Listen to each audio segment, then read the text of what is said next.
crisis last summer is the fall of the refugees fleeing Syria, surrounding areas in Turkey, and up to the southeastern Europe. And you've never seen, to see 2 million people moved as a wave, as one. And we got this from live feed. If up into Greece, into former Yugoslavia, then literally technology is such that as we looked at it, looked at migration, French counterparts, and each of us almost said it's one. Those aren't all good people. Those aren't all people just fleeing. What can we learn? Because we found that out. The events of New Year's Eve in Cologne, Germany, and other attacks since then. What can we learn from that? And that question has to be asked. Thank you. And that has to be answered. Thank you. I've spent 21 years in the United States Air Force. I've been deployed all over the world. But I think as a local police chief, what I see is, I think that's a broad national conversation. My job is to provide public safety for every resident of the city of Somerville. And in order to do that, you have to be in communication, back and trust of every citizen. It's the citizens of Somerville who are turning in the MS-13 units to us, letting us know where they're at, what they're doing, how they're raising money. Not that's extortion. That trust on the local level is vitally important to weed out the bad people that are there. I think working with our federal partners so closely as we did in this last week showed you that we're capable of doing that. And if I could just add for the representative, there's some fundamental questions which we're not going to be able to solve all the problems in the world either. But they're important questions. Thank you for your service and opportunity. These people are in our community. We know them, they're our friends and our neighbors, their kids will sweat. There's more than 12 million in this country. We really think 12 million government people are forced to leave this country. That is not going to happen. We're not solving the immigration issue. Tactically, at the local level, the communities that are feeding for this Commonwealth advances and moves forward and progresses in a socially responsible way. That's where our responsibility lies here. I think there are some important social and moral questions as our role as a country in foreign policy by waves of refugees and immigrants are coming in, and what role we have in destabilizing those countries. And I have a great deal to say about that too, but I won't say it here. But when people are seeking the one beacon of hope, salvation, and humanity and civilization, we really want to shut that door. We want to shut that door. I don't think that's what we should be doing. This is about world diplomacy and national policy. We want to ask the question that's fair, but at the local level, we can do something about it. And at the local level, we can actually improve public safety, really at a tangible level, and build a stronger community, region, and Commonwealth with a very simple passing of this bill. But again, what have they done wrong that we can do right? On the Syrian issue? I'm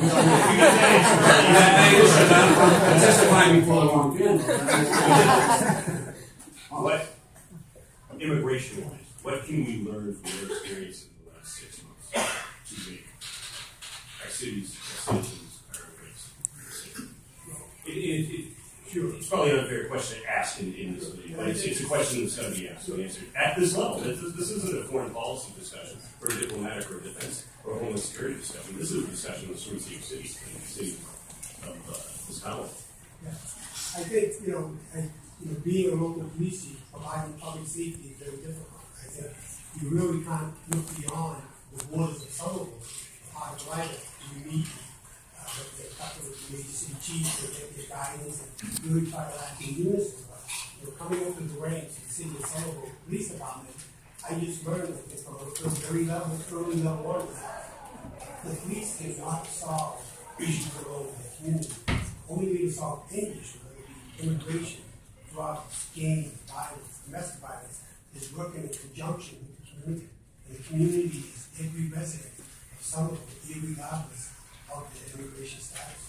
I tell you, in terms of that issue, what we can learn, I hope this country is asking that question, what we can learn in terms of our actions, what the consequence of that. The negative rhetoric, the shot rhetoric, you're coming about we shouldn't allow refugees in this state or in this country. The next day, none of the Syrian immigrant kids went to school. And here's the lesson I would tell all of you.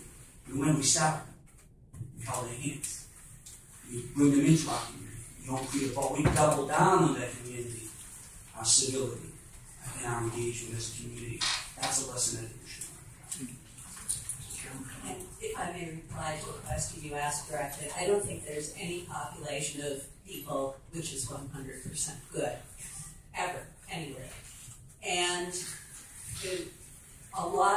over time, many immigrant and refugee populations have come to Somerville and fled the war in El Salvador in the 80s. You know how dangerous El Salvador and Nicaragua and Guatemala have become.